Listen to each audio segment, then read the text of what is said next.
Tinding eksenang sumabog sa kamera matapos magbayag ng mabibigat na akusasyon si Congressman Rodante Marcoleta laban sa munay kabaluktutan ng Senado. Sa gitna ng kanyang talumpati, direkta niyang tinira si Senator Jinggoy Estrada na anya'y simbolo ng katiwalian at kapabayaan sa pamahalaan.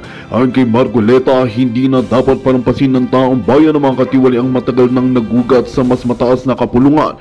Binanggit niya ang mga ilang isyu na kinasasangkutan umano ni Estrada, kabilang na mga kontrobersyang na proyekto at paggamit ng pondo ng bayan. Habang nagsasalita, ramdam ang tensyon sa bulwagan at maging ang ilang kapwa mambabatas ay napatingin at napailing sa bigat ng kanyang mga pahayag. Hanggang sa ngayon, nananatiling tikom ang bibig ni Senator Jinggoy Estrada hinggil sa mga pasabog ni Marcoleta. Samantala, hinihiling ng ilang grupo na magsagawa ng masusing imbestigasyon ng mga ibinubunyag na aligasyon. Malinaw na nagbukas ito ng panibagong kabanata sa masalimuot na politika ng bansa na siguradong babantayan ng sambayan ng Pilipino. At yan nga ang balitang ating pagkakatutukan. Ngunit bago ang lahat, siguraduhin mag-subscribe at ihit ang notification bell para sa patuloy na pagtutok sa mga silap ng bagong balita dito lamang sa tunay na boses ng masa.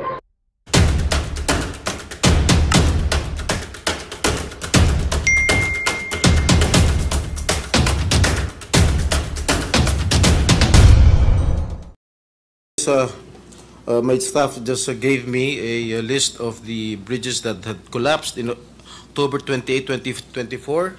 The Magapi Bridge in Balete, Batangas collapsed allegedly due to strong flood currents and the large number of uprooted trees carried by the water during Typhoon Christine. And the Bantilan Bridge, a 30-meter concrete span connecting Batangas and Quezon, allegedly collapsed on October 29, 2022, allegedly due to raging river currents and floods. And the Carlos Romulo Bridge in Bayambang, Pangasinan collapsed on October 20, 2022. The collapse was allegedly caused by two overloaded dump trucks that exceeded the bridge weight capacity. And the Borja Bridge collapsed on June 16, 2022. This was allegedly caused by a 12-wheeler dump truck that exceeded the bridge's weight limit. And the Loay-Clarin Bridge, I think this is in Bohol, which spans the famous Lubok River. And this resulted in 4 fatalities and 18 injuries. And the bridge under construction in Colafu, Magsaysay, Marilog District, Davao City, collapsed on February 18, 2022, while workers were filling its floor with fresh concrete. And lastly, the steel bridge collapsed in Barangay San Isidro, Mahayhay, Laguna on January 29, 2022. That's all, Mr. Chair. So, Mr. President, I think the Honorable Senator will agree that we're fast becoming a country of falling bridges. I agree with you, my good friend, Senator Marcoleta. In regard to this bridge in Isabela, subject matter of your speech, Mr. President, wala bang weighing scale or weighing station or weighing facility na itinalaga ang local government or national government para sa ganon yung lahat ng dadaan ng mga behikulo? Kasi, Mr. President, alam naman natin na Isabela ay agricultural economy. It consists something like 29.8% agriculture products at 25% industry.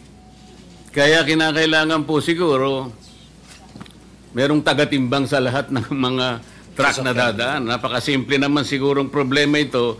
Bakit wala man lang nakaisip na maglagay po ng isang timbangan doon para sa mga sasakyan na dadaan? Sa aking pagkakalam po, Ginoong Pangulo, ay wala pong weighing bridge na nakalagay po rin sa Kabagan Santa Maria Bridge. Kaya siguro bigla na lang pumasok itong overloaded na truck na nag-weigh ng 89.63 metric tons. Kaya po bumagsak. Overweight to ng 43 metric tons. Kaya siguro bigla hong bumagsak ang tulay ng Kabagan na Santa Maria Bridge, Ginoong Pangulo. Binanggit po ninyo sa inyong speech, Mr. President, Your Honor, na ang isa sa nakadidismaya matapos ito'y maimbestigahan sa pangunguna ng ating kasama, Senator Alan Peter Cayetano, ay nabahala po kayo na malinaw na may kawalan ng pananagutan mula sa mga taong responsable sa pagpapatupad ng proyektong ito. Tama po ba yung aking narinig? Tama po kayo, Ginoong Pangulo. Ibig bang sabihin po ay hindi natukoy ng investigasyon ng ating kasamahan ang mga responsabling tao na mayroong kasalanan dito sa bagay na ito? Ginoong Pangulo, ang sa pagkakalam ko, fact-finding lamang po ang ginawa ng Yun nga po. DPWH. Dahil At wala pong fact-finding- mga pangalan na binanggit. Ngayon, kung ako po itatanong ninyo kung sino-sino po ang magiging responsable, sasabihin ko po sa inyo kung sino-sino po itong mga ito. Salamat po, Mr. President, Your Honor, kasi po meron kayong binanggit dito na dalawang Assistant Secretary ng DPWH sa panahon na ginagawa ang proyektong ito na nakatalaga sa Region 3 o Region 2 at 3 undersecretaries naman ang malinaw na meron ding control sa budget at supervision sa panahon na ito'y ginagawa. Tama po ba? Tama po kayo, Ginoong Pangulo.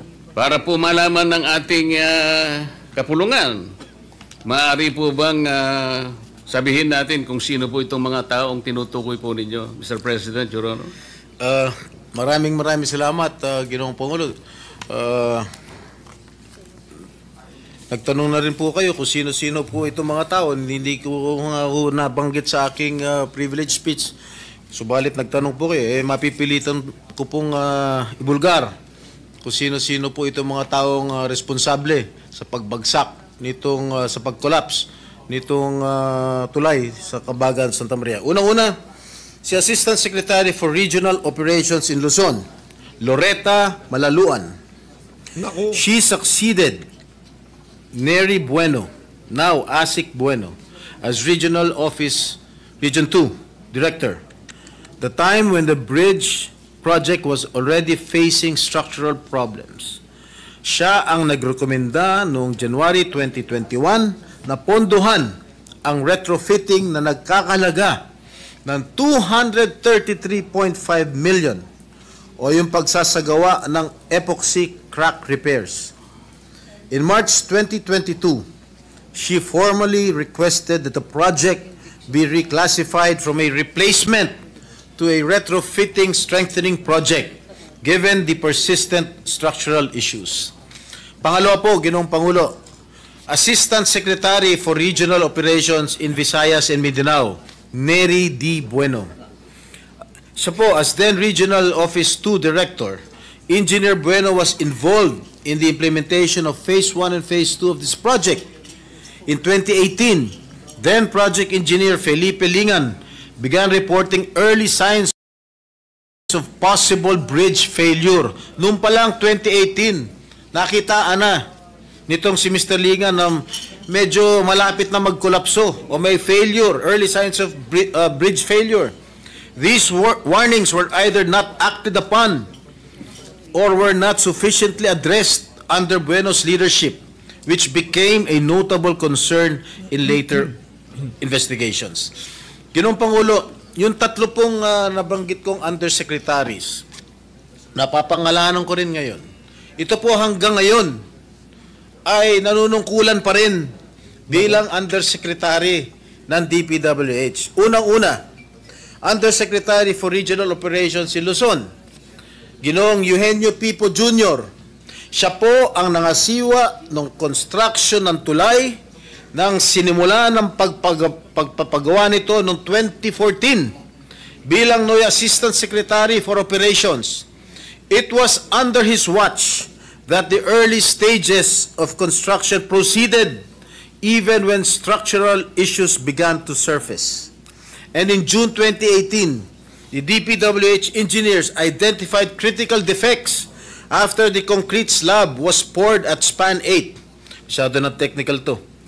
Among the most alarming were sheared bolts and shifting columns, clear indicators of serious design and construction flaws. Yet, despite these warnings, construction continued with no decisive intervention from People's Office. His failure to halt the project or escalate the issue for re-evaluation allowed the risks to persist unaddressed. Pangalawang Undersecretary for Regional Operations in Visayas and Mindanao, Ginoong Ador G. Canlas. Siya po ay Assistant Secretary for Regional Operations in the Cordillera, Regions 1, 2, 9 at 13 noong taon 2022. Retrofitting began in 2023 with 285 million allocated for structural strengthening. The engineering designs were completed and submitted, and multiple iterations of the as-staked plans were prepared by DPWH Region 2. And during this phase, Undersecretary for Technical Services Ador Canlas became directly involved. He approved key engineering plans on December 19, 2023, and later a revised retrofitting plan on May 22, 2024. These approvals were crucial in authorizing the construction activities intended to stabilize the bridge. And lastly, Mr. President, Undersecretary for Planning Service and Public-Private Partnership Service, Maria Catalina Cabral. Ang kanyang opisina ang nag-aproba para pondohan ang isinagawang kontrobersyal na retrofitting ng tulay na dapat ang kontraktor ang gumastos dahil nasa ilalim ng warranty period. Dahil dito, gumastos pa ang ating gobyerno ng karagdagan na 400 million pesos. Ang halagang ito ay 50% ng original contract price ng tulay, Ginoong Pangulo. Yun lang po, Ginoong Pangulo. Mr. President, tatlong undersecretaries, ibig bang sabihin ito, may basbas ito sa kanilang secretary, Mr. President? Well, that sa akin palagay, command responsibility po yan. Hindi naman po kikilos itong mga undersecretary kung wala hong basbas ang namumuno. Sinabi po niyo rito, Mr. Yari dito si Secretary Bunuan. Yari si Secretary Bunuan. President, Your Honor, na ang mga taong binanggit ninyo ay nabigyan pa ng karagdagang trabaho. Ano pong mga karagdagang trabaho ang naibigay pa, Mr. President, Your Honor?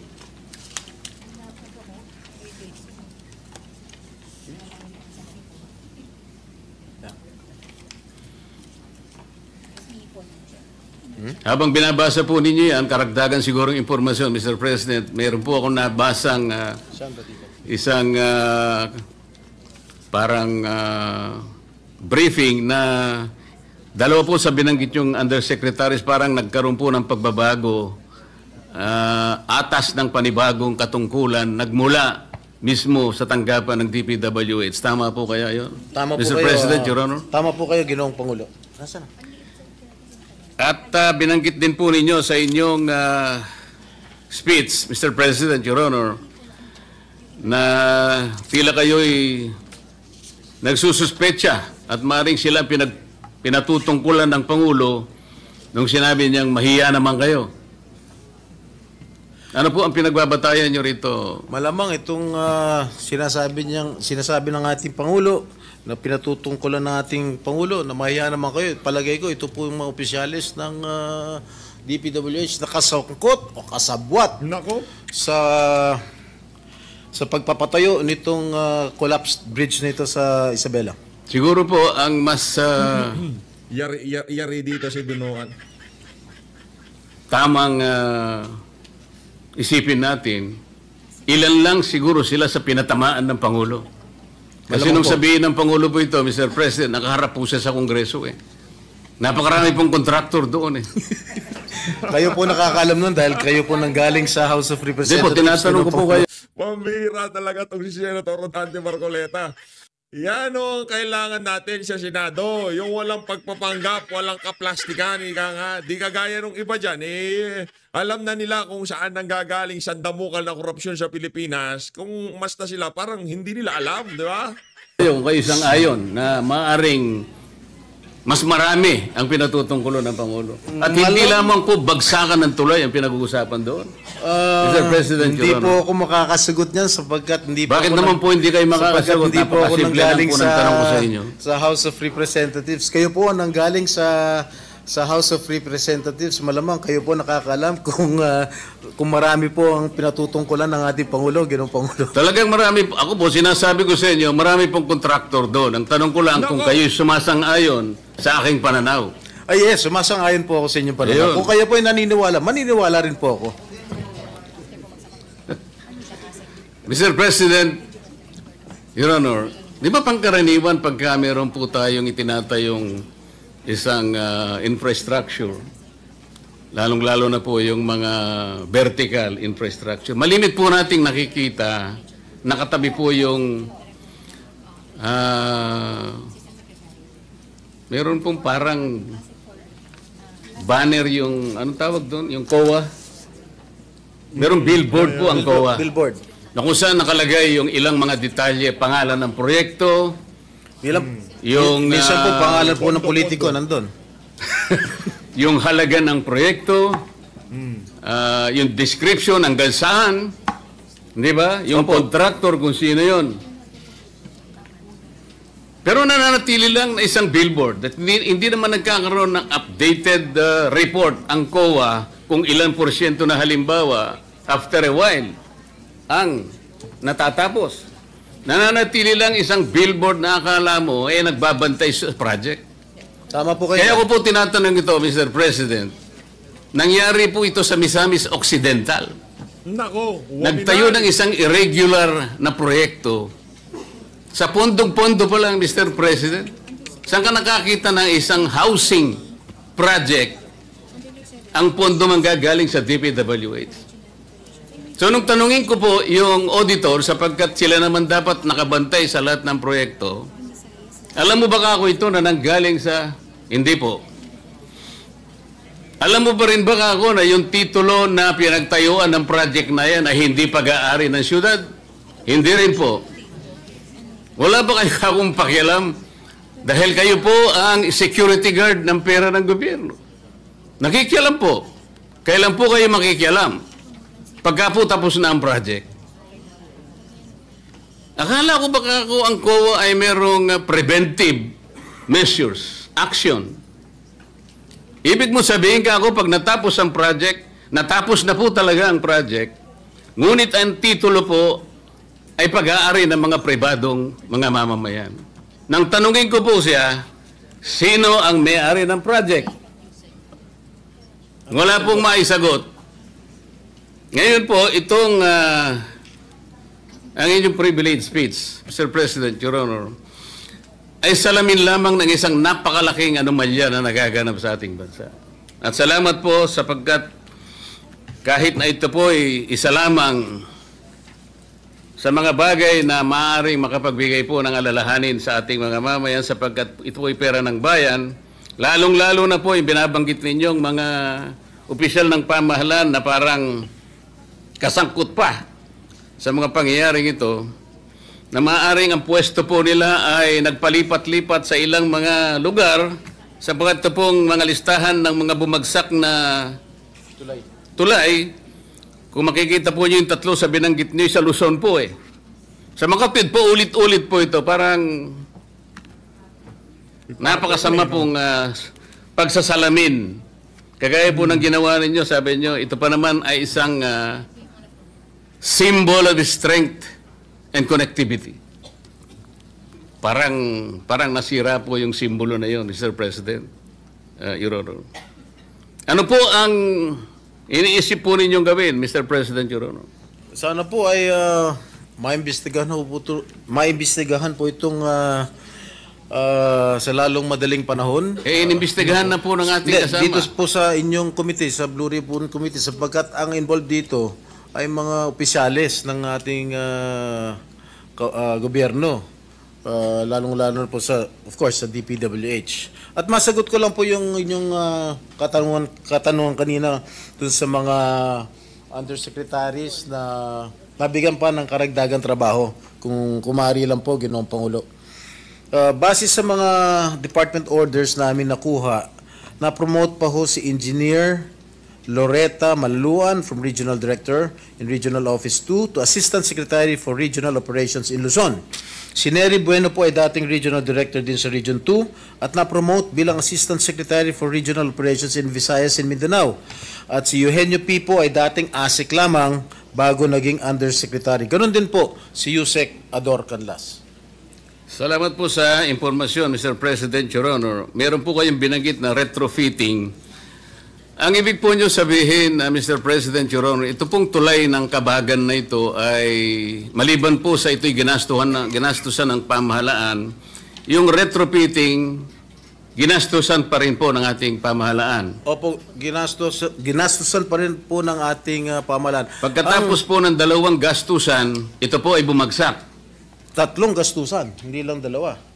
Tatlo nga po. Ang retrofitting po, ang ibig sabihin po ng retrofitting, para sa pagkakalam ko, hindi po ako inhinyero, no? Sa pagkakalam ko, is to strengthen the structure, Ginoong Pangulo. Pero, gastusan na ng gobyerno ang retrofitting, bumagsak pa rin after so many weeks. Kaya, nakakagulat at gumastos pa ho ng 400 million ang ating gobyerno for the retrofitting cost, Ginoong Pangulo. Babagsak po talaga yung retrofitting. Dapat po, sa aking palagay, dapat po ang contractor po ang dapat mag-shoulder ng expenses ng retrofitting, hindi po ang gobyerno. So 3 beses pong gumasta ang pamahalaan, Mr. President. Opo. At bumagsak. At bumagsak pa rin. So 3 beses pong nasampal ang Pilipino. Tama po kayo. Salamat po, Mr. President. Maraming salamat po. Majority Leader. Thank you, Mr. President. Before we give the floor to distinguished lady from Ilocos Norte, I just wanted to manifest, Mr. President, that in the time I attended the hearing conducted here in the Senate last Congress, napakalinaw po, Mr. President, 1.19 billion na ginastos sa Kabagan Santa Maria Bridge, nag-collapse less than a month after its opening. But even before its completion, Mr. President, 390 million was spent on retrofitting. Ang retrofitting dapat gagawin mo pag nagagamit na nagamit na yung proyekto. Hindi pa nagagamit, ni-retrofit na. At yung retrofitting expenses ay gobyerno ang gumastos. At pinakamahalaga, Mr. President, last but not the least na gusto kong sabihin at i-manifest lang. Mr. President, based on records, mali po yung sinasabi ng mga taga-DPWH na overloading ang main cause ng collapse. Kasi dun sa records, technical reports, and yung timeline of events na sinabmit po dito sa Senado during the hearing, napakalinaw pa po sa sikat ng araw na hindi po ito isang aksidente dahil ito po ay preventable disaster born of negligence, oversight failures, and a lack of will to act when it mattered. Just put that on record. Mr. President, I now move that we recognize Senator Amy Marcos to interpolate our Senate President Pro Tem. So move, Mr. President. Alam nga naman di sumali sa mangga sa tanong. Senator Amy Marcos recognized. Thank you very much, Mr. President, Majority Leader. If Senator Jinggoy Estrada will allow, there are a few questions from the Ilocano Bloc and the Solid North to which this bridge should belong. My privilege, Mr. Yes, President. I cannot overemphasize how important this bridge would have been and the decades during which the people of the Solid North awaited its completion. It's an essential, concrete manifestation of the unity of the Northern peoples, Rangtay to Cordillera, a pivotal link between Region 2 and the Cordillera Administrative Region. Hindi siya pangkaraniwang tulay na kumbaga dalawang bayan, dalawang lungsod, dalawang probinsya. Ito ay talagang binubuo ang dalawang rehiyon. Napakahalaga dalawang rehiyon na kung tutuusin ay ilan sa pinakamahalagang agricultural producer ng ating bansa. Number 1 ang Isabela sa corn at parating nasa itaas sa bigas. Ganon din ang Cordillera kung saan nagmumula lahat ng gulay. Kaya itong tulay na ito, napaka-importante hindi lamang para sa Solid North, ika nga, kundi para sa buong Pilipinas, sa buong Luzon, na umaasa ng pagkain mula sa Region 2 at sa Cordillera. Nung bumagsak ito, noong February 27, 5 buwan nang nakalipas, inatupag namin lahat ng record, lahat ng investigasyon para alamin kung sino talaga at ano talaga ang dahilan kung bakit.